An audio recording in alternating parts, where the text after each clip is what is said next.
Beautiful ആയിട്ടുള്ള cotton rayon ഫാബ്രിക്കിൽ വന്നിട്ടുള്ള കളക്ഷൻസ് ആണ് നമ്മൾ കാണാൻ പോകുന്നത്. 4 കളേഴ്സിലാണ് വന്നിരിക്കുന്നത്. അടിപൊളി പാറ്റേണിൽ ഫ്ലോറൽ ഡിസൈനിൽ വന്നിട്ടുള്ള കളക്ഷൻസ് ആണ് കേട്ടോ.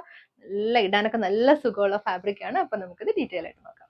ഫസ്റ്റ് വൺ വന്നിരിക്കുന്നത് നല്ലൊരു ടൊമാറ്റോ പിങ്കിൽ മെറൂൺ കളറിൽ വന്നിട്ടുള്ള പാറ്റേൺ ആണ് കേട്ടോ. ഡിസൈൻ ആണ് വന്നിരിക്കുന്നത്. പ്രിന്റഡ് മോട്ടീവ്സ് ആണ്. ഇതുപോലെ വരും ടോപ്പ് വന്നിരിക്കുന്നത് 2.5 ആണ്. ലെങ്ത് 49 ആണ്. 44 വിഡ്ത്ത് ആണ് വന്നിരിക്കുന്നത്.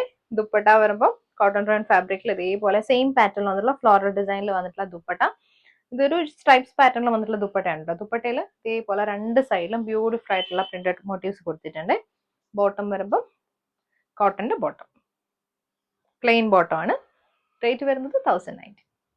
ഇത് വന്നിരിക്കുന്ന ഒരു ഗ്രേപ്പ് കളർ ആണ്, പേർപ്പിൾ ആണ്. പേർപ്പിൾ മെറൂൺ കോമ്പിനേഷൻ ആണ്. ഇതുപോലെ ഫ്ലോറൽ ഡിസൈനിൽ വന്നിട്ടുള്ളത് കേട്ടോ. എല്ലാം ഒതുങ്ങി കിടക്കുന്ന ഫാബ്രിക് ആണ്. ദുപ്പട്ട ഇതേപോലെ കോട്ടൺ റയോൺ ഫാബ്രിക്കിൽ വന്നിട്ടുള്ള ദുപ്പട്ട. ബോട്ടം വരുമ്പോൾ കോട്ടന്റെ ബോട്ടം ആണ്. ഇതുപോലാണ് ഡിസൈൻ വന്നിരിക്കുന്നത് കേട്ടോ. വന്നിരിക്കുന്നത് നല്ലൊരു ബ്ലൂ ആണ് കേട്ടോ. റോയൽ ബ്ലൂവിന്റെ അത്രയും ബ്രൈറ്റ് അല്ല, കുറച്ചൊരു ലൈറ്റ് ടോണിൽ വന്നിട്ടുള്ളതാണ്. ദുപ്പട്ട ബോട്ടം പ്യോർ കോട്ടന്റെ ബോട്ടം ആണ്. വന്നിരിക്കുന്നത് നല്ലൊരു ഡാർക്ക് ഗ്രീൻ ആണ്. ഗ്രീനും റെഡും കൂടെ വന്നിട്ടുള്ള കോമ്പിനേഷൻ ആണ് കേട്ടോ. ഫ്രണ്ടിലും ബാക്കിലും ഒരേ പാറ്റേണിൽ വന്നിട്ടുള്ളതാണ്. ടോപ്പ് ദുപ്പട്ട വന്നിരിക്കുന്നത് കോട്ടൺ റയോൺ ഫാബ്രിക്കിൽ വന്നിട്ടുള്ളതാണ്. ഇതുപോലെ ബോട്ടം വരുമ്പോഴത്തേക്കും കോട്ടന്റെ ബോട്ടം.